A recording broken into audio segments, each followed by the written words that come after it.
Trump's trade war heating up again, while he also tries to use and sometimes blatantly abuse federal government power to take control of free markets on Wall Street. An interesting contrast, as we've reported, because so many Wall Street folks worried that past Democratic administrations would interfere in their business. But this first year of Trump, second term, has done so more than any modern administration. As for the tariffs, today they are here hitting many countries, raising import taxes to the highest level since the Great Depression, as prices are up and job growth has slowed.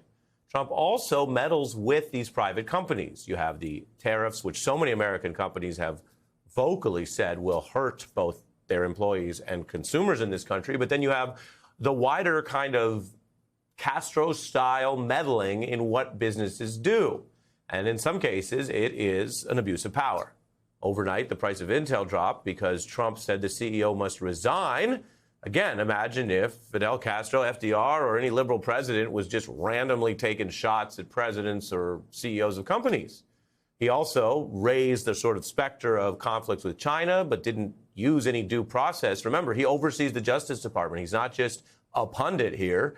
And it raises the question of whether, if he doesn't get his way, he'll have the DOJ investigate or do a sham probe. The Financial Times reported bankers find deal-making tougher. The partisan agenda is clear.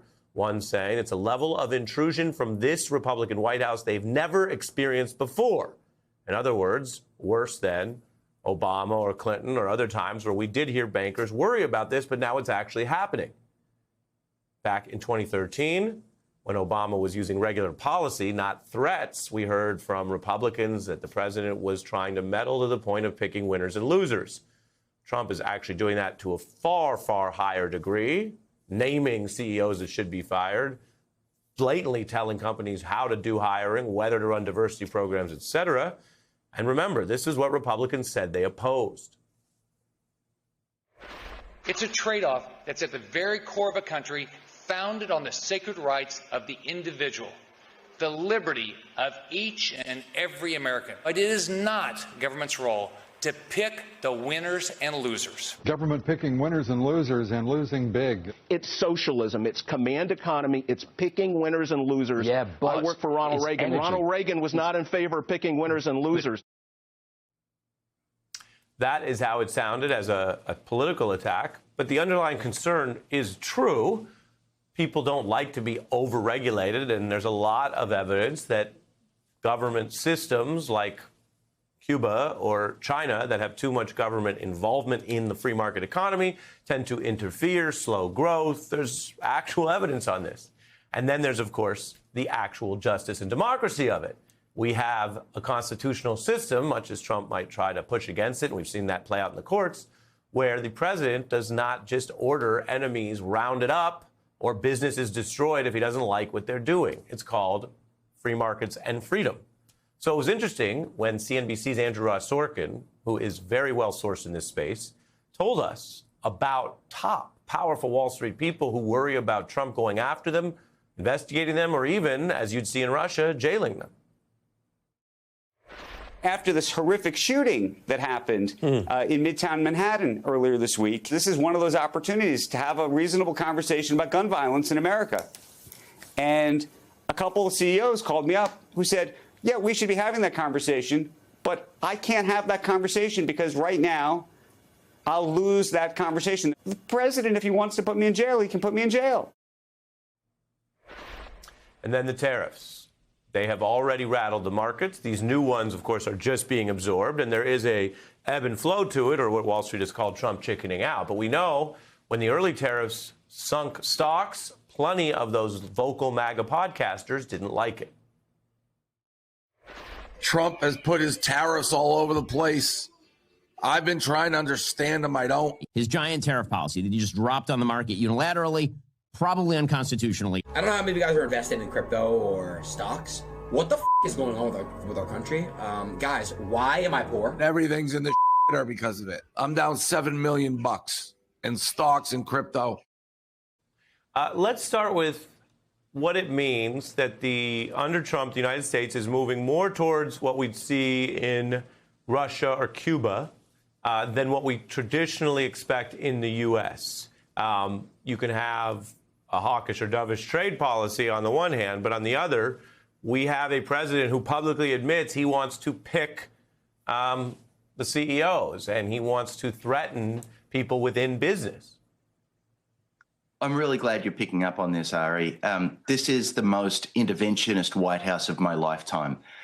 This is a guy who thinks that he knows who should run Intel, that he should tell Tim Cook where Apple should run its factories, that he should call Harvard and tell it what should be on its curriculum and who it should be hiring. There's not a CEO alive in America right now who isn't constantly thinking about what is going on in the White House. That's a very, very dangerous situation. So first of all, do you trust the judgment of the guy in the White House to make a better iPhone or of Tim Cook?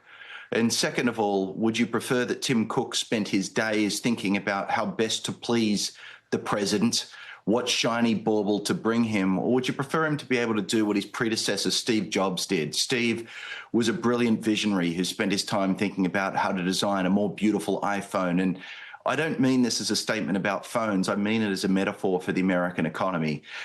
Who should be making those choices and what it is that they should be focused on? And right now we look a lot like Turkey, like Argentina, and like a range of countries that have had strong men who want to impose their own will rather than to trust market forces.